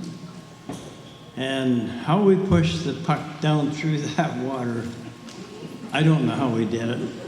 But we got in front of his net, the Cayuga net, and every shot we took was a blade full of water. And unfortunately, the goalie was squatted down to protect his goal, and we would let fly and hit him right in the face with a shot of water. But Mother Nature provided the water, so we had no choice. And we weren't coached to do that. We were trying to put the puck in the net, but a lot of the water went right in that guy's face, and he couldn't see a damn thing. So we got 7 pucks past him, and it was quite a time. And then the referees were from Belleville, so there was no penalties for shooting the puck in the guy's face. Anyway, that goalie that night, when he left, he was the first goalie to ever leave Hastings and not need a shower because he was the cleanest guy. And it was too bad. We almost felt sorry for him. I said almost. But anyway, sometime later, there was a rumor come back from Cayuga that it took that goalie 3 days to dry out. So anyway, we had only 10 players for that final game. And each and every one of those boys and these guys' fathers, hard to say, they're men. But these guys' fathers and all the other boys that played with me were just, everyone participated, they contributed equally to winning this overall contest. And I couldn't be more proud of them. And without Lynn and Howard, we wouldn't have ever had anything, because they were marvelous men to play for. And as a 15-year-old boy, I was thrilled to be able to play for them. And as I said, Jimmy Moore was our leader. There's no doubt about that. Wayne Dodd was only 13 years old playing with us, and he got his equal ice time like everyone else. He was a marvelous young player. So I was very proud of all of our teammates, and Ernie and Bob and Carl Davis were so disappointed that they couldn't play in that last game. But it kind of looked good on Cayuga that we rubbed their nose at it a wee bit. And we're very pleased. And so thank you very much for the committee and recognition. And it's a delight to play for Hastings. And thank you all.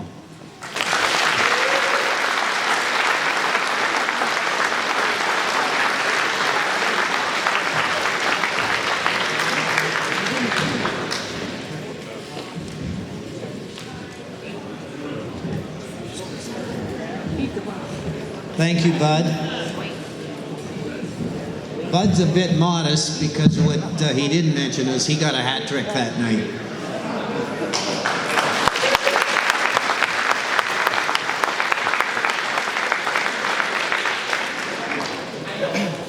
Our induction number 10, for our induction number 10, I'd like to call Pat Sheridan back up.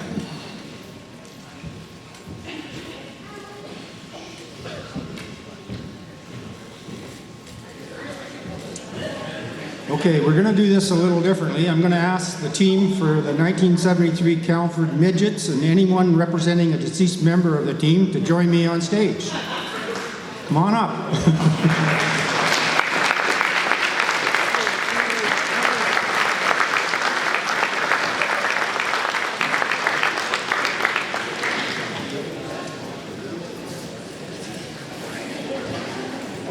We thought you might be tired of clapping for everyone coming up, so we thought we'd get them all up here first and then read the plaque, and then you could give them a clap.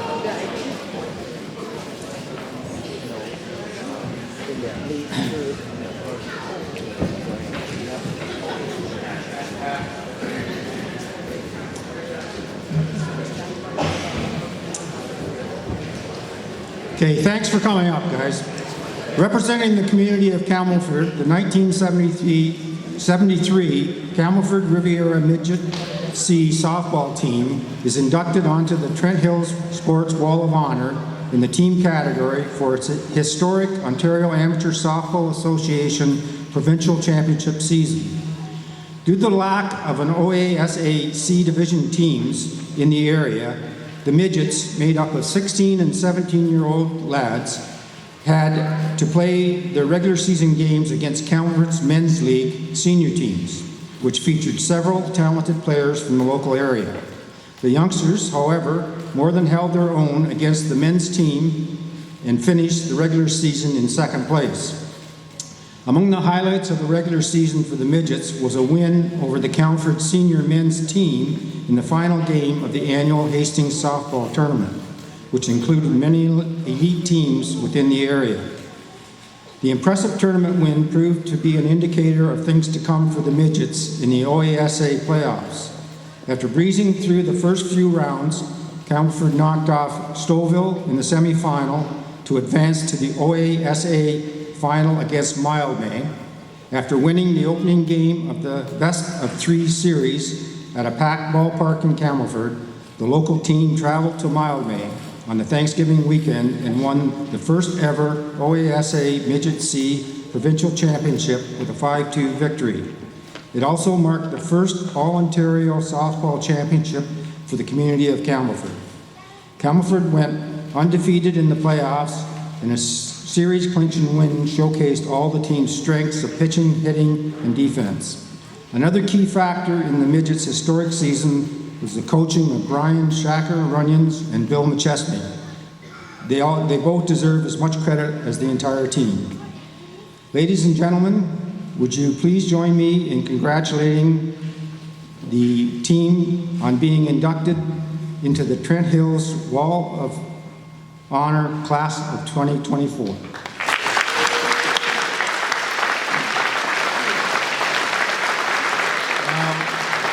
I'm going to ask for a little help here in handing out the replica of the plaque to each player, and I'll announce their name and you can come and get your replica. Third baseman and captain, John Locke.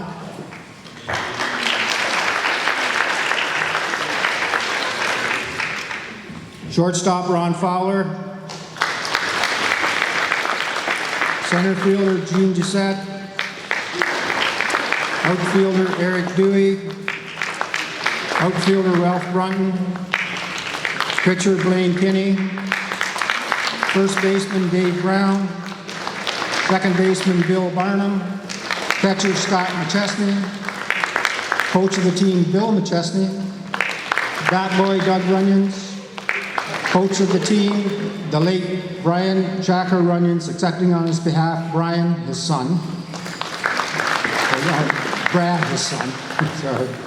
Outfielder, the late Glenn Hopkins, accepting on his behalf is Glenn's sister, Kim Hopkins.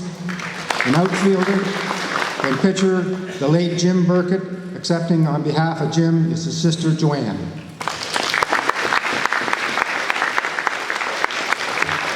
I call on Johnny Locke to say a few words.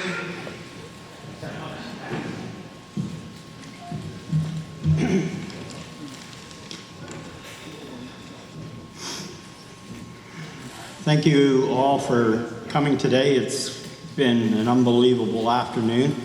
There's been so many people that we've not seen for quite a few years. So it's very nice. On behalf of the 1973 midget softball team, we would like to thank our family and friends in sharing with us today in our induction into the Trent Hills Wall of Honor. We would also like to thank the families of Jim Burkett, Glenn Hopkins, and finally Brian Ryan's family, Brad, for being part of this celebration. Jim was known as Bucket, Glenn was known as Hopper, and Brian was known as Shaq, and these people will never be forgotten. We would also like to congratulate the other inductees that are here today, as they are most deserving in this recognition, whether in the building, athlete, or team category. We would also like to thank the Trent Hills Wall of Honor Committee for selecting our team to be recognized in the work they put in getting the Wall of Honor and this event up and running. There's two special ones I'd like to thank today. One is to our former coach, Bill McChesney, for traveling here today from London.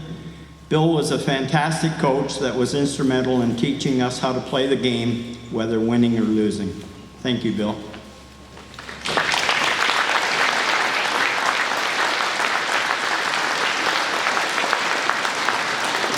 And the other one is to Jim Peeling.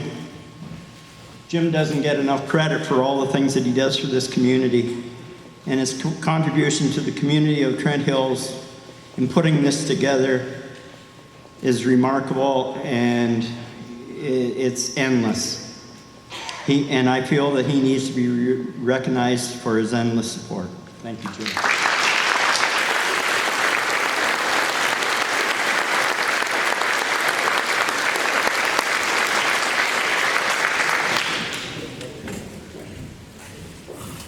And I think that's all I've got to say. It's been a good afternoon so far, and thank you.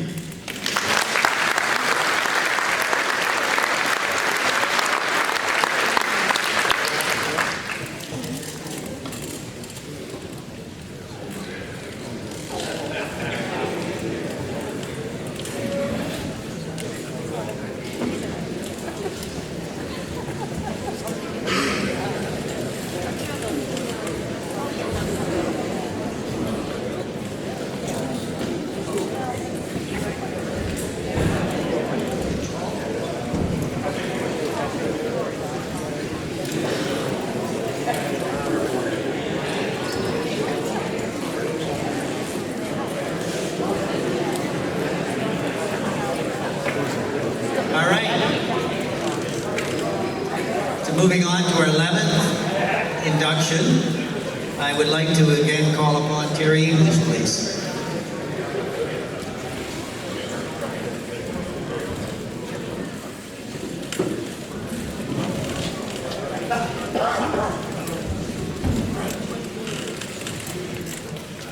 To say it's an honor and privilege to be up here introducing our next inductee may sound like a bit of a cliche, but it's the truth. When the Warkworth Juveniles won the All-Ontario Championship in 1973, I was an impressionable 10-year-old. The players on the team were my idols, my hockey heroes. When I was playing ball hockey, I wasn't pretending to be an NHL player. I was pretending to be one of the Warkworth Juveniles. In 1973, my parents lived on Main Street in Warkworth, and so I had a front row seat to watch the team arrive home around 5 in the morning after winning the championship. I was so proud of the team. While watching the celebration that unforgettable morning, if my mom would have said, "Terry, 51 years from now, you'll be on a stage in a new Warkworth arena inducting these players onto a sports wall of honor," I would have turned to Mom and said, "That would be so cool." Well, 51 years later, here I am. And my mom's here, too. And I just want to say, Mom,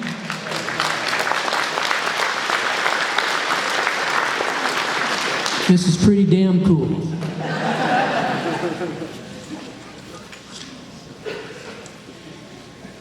Representing the community of Warkworth, the 1972-73 Warkworth Juvenile Hockey Team is inducted onto the Trent Hills Sports Wall of Honor in the team category for its historic All-Ontario Championship season. The team capped a storybook season by winning Warkworth's first ever OMHA Provincial Hockey Championship. Before the team played its first game, there were several obstacles to overcome. For starters, the team didn't know if it would even have enough players to enter a league and was put together a few weeks before the start of the regular season. The players, 17 and 18 years of age, came from different small towns, Warkworth, Morganton, and Norham. Some of them had never even played organized hockey at a competitive level and now would be playing in an OMHA league with teams from larger communities that had been playing organized hockey much longer. To make things even more challenging, the Warkworth team didn't have a home arena in which to play. The local rink, the Cow Palace, was woefully outdated. Built in 1922, the rink didn't have artificial ice and lacked all the necessities of a modern arena in the 70s. Therefore, Warkworth was forced to play all its home games in another town, Colborne. Despite the challenges, the Warkworth team stunned the rest of the league by finishing the regular season in second place. The regular season success carried into the playoffs, and after two hard-fought series in rounds 2 and 3, Warkworth captured its first All-Ontario Hockey Championship with a 4-1 win over Alvinston, which is near London. The people of Warkworth got swept up in the excitement of the team's unexpected success, and winning the championship had a profound impact on the village and provided a much-needed boost. Another thing the team's success did for the village was gain momentum towards plans to build a new arena. 4 years after the Juveniles' historic championship, a new Warkworth Arena was officially opened. Ladies and gentlemen, would you please join me in congratulating the 1972-73 Warkworth Juveniles on being inducted into the Trent Hills Sports Wall of Honors class of 2024.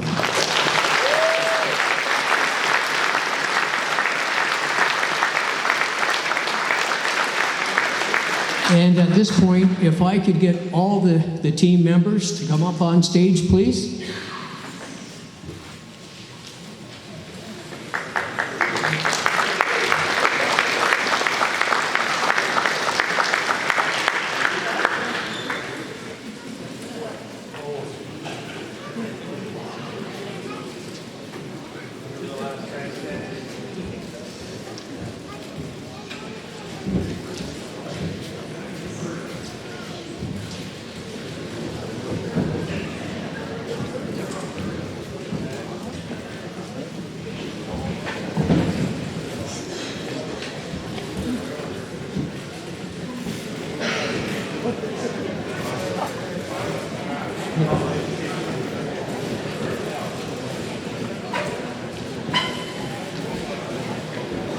At this point, I just would like to introduce the team members. Forward and team captain, Gary Hutchison.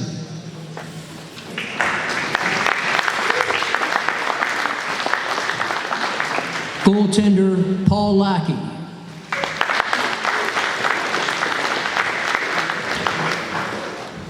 Forward, Rick Greenlee. Yep.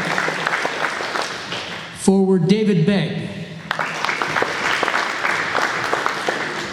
Defenseman, Stuart Watson. Defenseman, John Callan. Defenseman, Doug Carlaw. Forward and assistant captain, Larry Greenlee. Forward, Peter Greenlee. Forward, Rick DeKnight. Defenseman, Sandy Jones. Forward, Richard Massey. The coach of the team, Bryce Allen. At forward, the late Dale Clark. Accepting on behalf of Dale is his brother, Donald Clark. At forward, the late Denton Massey. And accepting on behalf of Denton is Captain Gary Hutchison. On defense, the late Alvin Lau. Accepting on behalf of Alvin is his son, Joe. The manager of the team, the late Lauren Watson. And accepting on behalf of Lauren is his son, Stuart.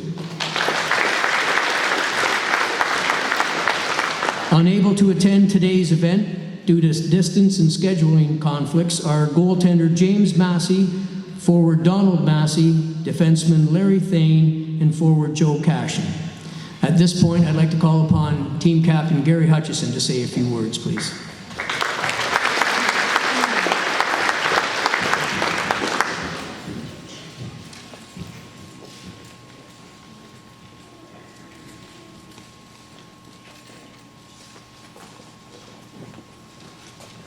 Thanks, Terry. Yeah. Before we get started, there's two of us still play, Rick DeKnight and myself. We still strap the blade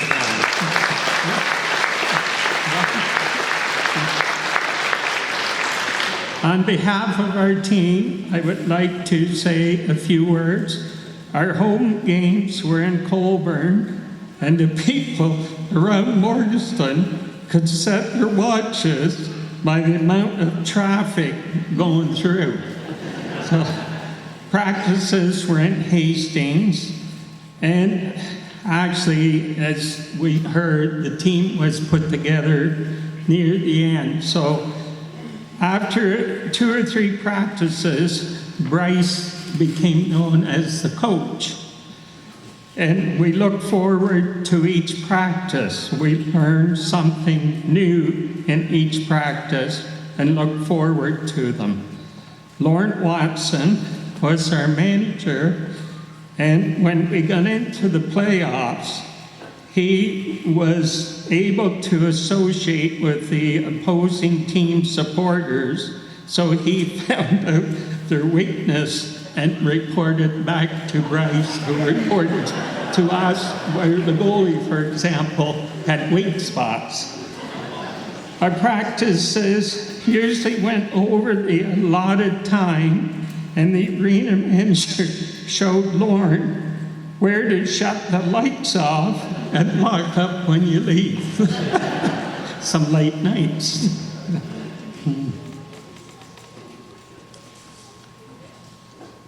Our final game was with Alveston, and from what I remember, 70-some avid fans traveled to see the game. As Terry said, the score was 4-1 and are winning the series.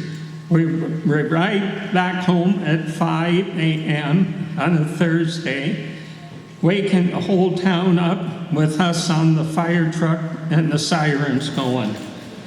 So, and of course, we all climbed on, didn't hurt the truck. Throughout the season, the Warkworth community really supported us. Lord booked the motels and buses to the games, and we had longtime followers of the team to help support us. And I guess it helped put Warkworth on the map. So on behalf of our Juvenile E 72-73 champs, I would like to thank the people that elected us to go in the Sports Hall of Fame. Thank you.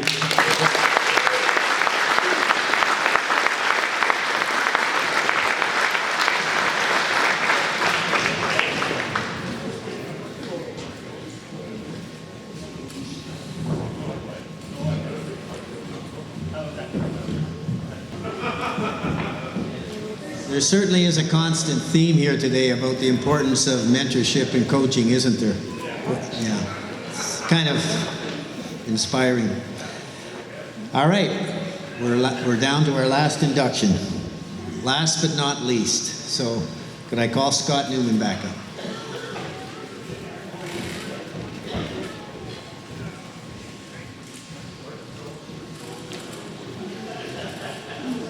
Okay. Representing the community of Warkworth, the Warkworth Kinsmen and Connect Clubs are inducted onto the Trent Hill Sports Wall of Honor in the Builder category for their tremendous fundraising efforts from 1976 to 79 towards the construction of a new arena and community center that we stand in today. The Warkworth Kinsmen and Connect Clubs were officially chartered on May 10th, 1975 during a dual presentation at the local town hall. The clubs weren't formed with the sole purpose of raising funds to build a new arena for the village of Warkworth. It just turned out that way. Less than a year after receiving their charters, fate intervened and the local Kinsmen and Connects launched their first major fundraising campaign, the Warkworth Arena Project Fund, which included the catchy slogan, Think Rink. For the second time in 3 years, a group of citizens was attempting to convince local council that it was time to build a modern arena to replace the antiqued Cow Palace, a rink built in 1922, but unable to meet the requirements for organized minor hockey programs in the 1970s. The initial proposal for a new rink was voted down in 1973. This time, however, things would be different. For starters, the timing was right. In 1976, the provincial government was offering grants and incentives for large community projects such as the construction of new arenas. One of the grants available was Winterio's 2-for-1, which paid $2 for every dollar raised by an organization.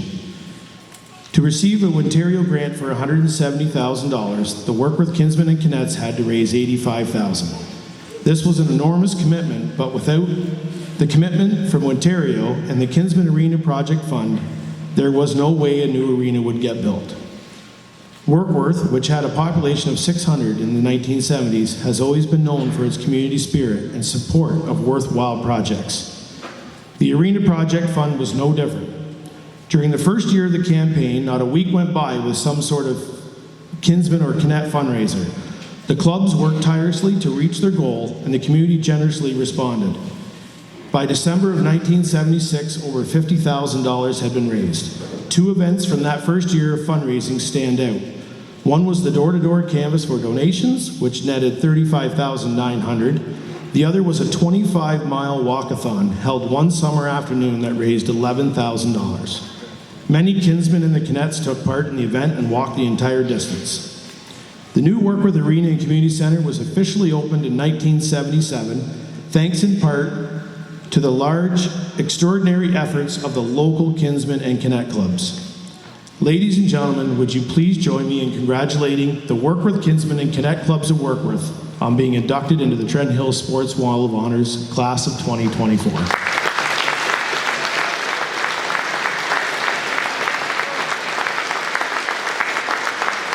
So at this time, we're going to call up the biggest group of the day. Hopefully we have enough stage, we'll make it work. The Warkworth Kinsmen and Connect. Come on up.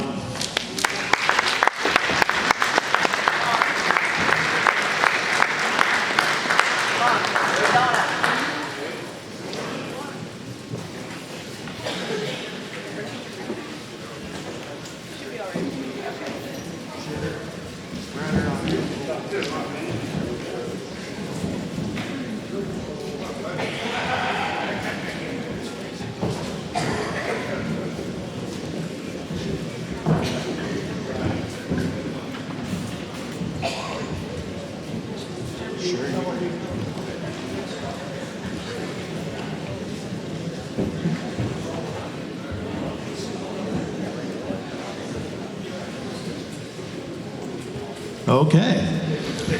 So we're going to start ladies first, always. So the Warkworth Connects, starting with the Connects Chartered President, Margaret Newman. So maybe we'll just hold the applause till the end, because this is going to take a while. Janice Allen. Barbara Bonnell. Donna Carlaw. The late Kathy Cashin. And accepting on her behalf is her husband, George. Darlene Fairman.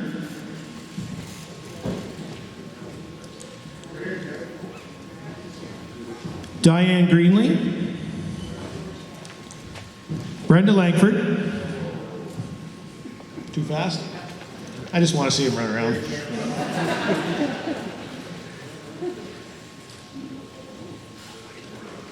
I got to make him hop. We're probably not going to talk for about a month after this, so we're good.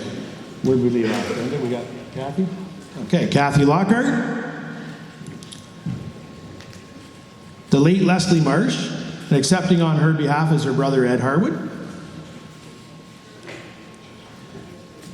The late Jane Nelson, and accepting on her behalf is her daughter Joelle. Ed, he's right here. Yeah. Linda Nelson.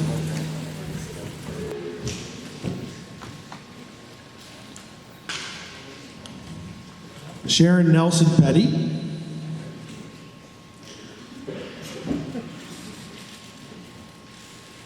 The late Sharon Rowe, and accepting on her behalf is her granddaughter Emma.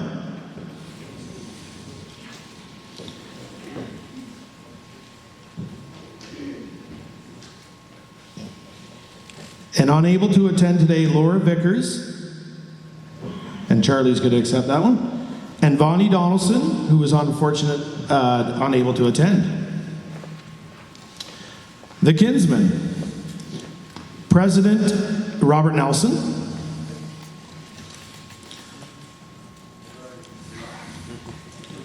Project Chairman Bryce Allen. The Kinsman's Chartered President Charlie Vickers.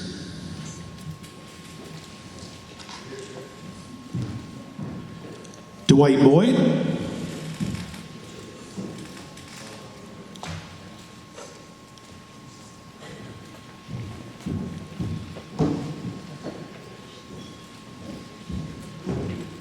Glenn Brown.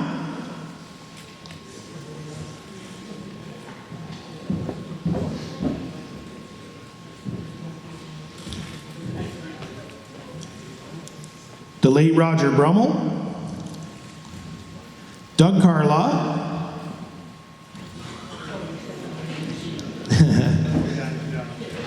The late George Astafan. George Cashin.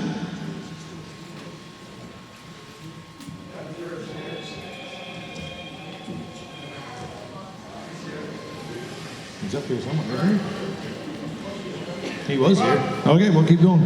The late Roger Donaldson. The late Jim Dudley. The late Blaine Edwards, Carl Fairman, and accepting on his behalf is his daughter Linda. The late Alvin Greenlee, and accepting on his behalf is his daughter Sherry. Ed Harwood.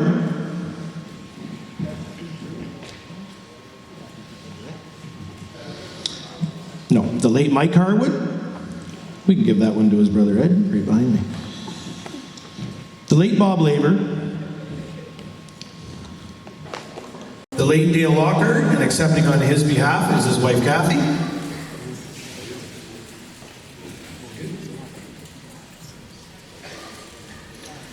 The late Earl Merrill,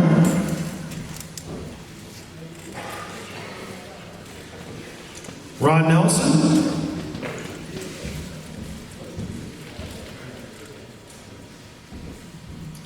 Bill Newman,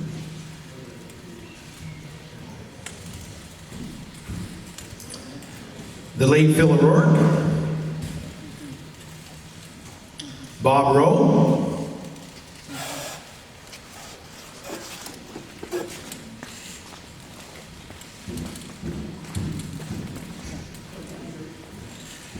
Stuart Watson,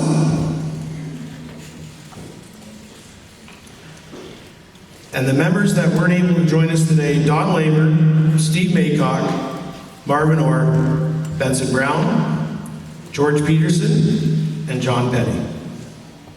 We got through it.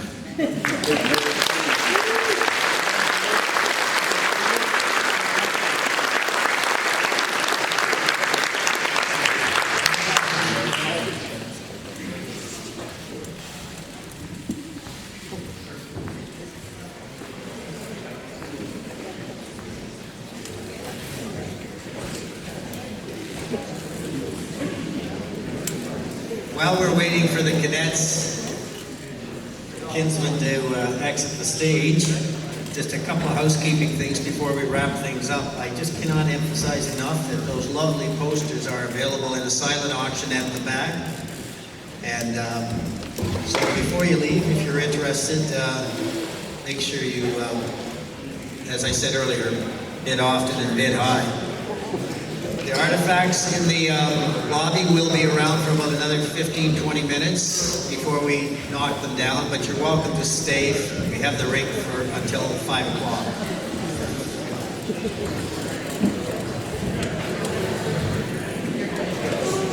I should also remind everyone that it's really important that the nominations for the class of 2025 will be opened in September. So, just go on the municipal website and you'll find the application forms. So if you know of anyone or any group, that would be great. I think I'm going to wrap it up now. And I'm going to start off just by saying how thanks again to everyone. We've heard it a lot today, but boy, without you, you sure made a great afternoon. As Jim noted earlier, wherever Jim is, what we didn't highlight, there's going to be 3 brand new kiosks at the new community center, one over at the field house and one right here, that when you enter the rink next fall, you'll be able to go on and you'll be able to go in and see all of these inductees, their histories. And our goal is to populate the kiosks with Trent Hills sport history going back for years. So anyway, what I'd like everyone to do now, anyone that did not receive an award, could you please stand and give the inductees a standing ovation?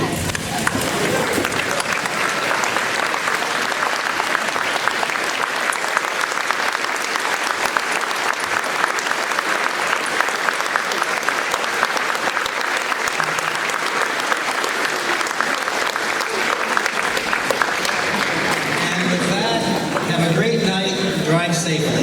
Thank you.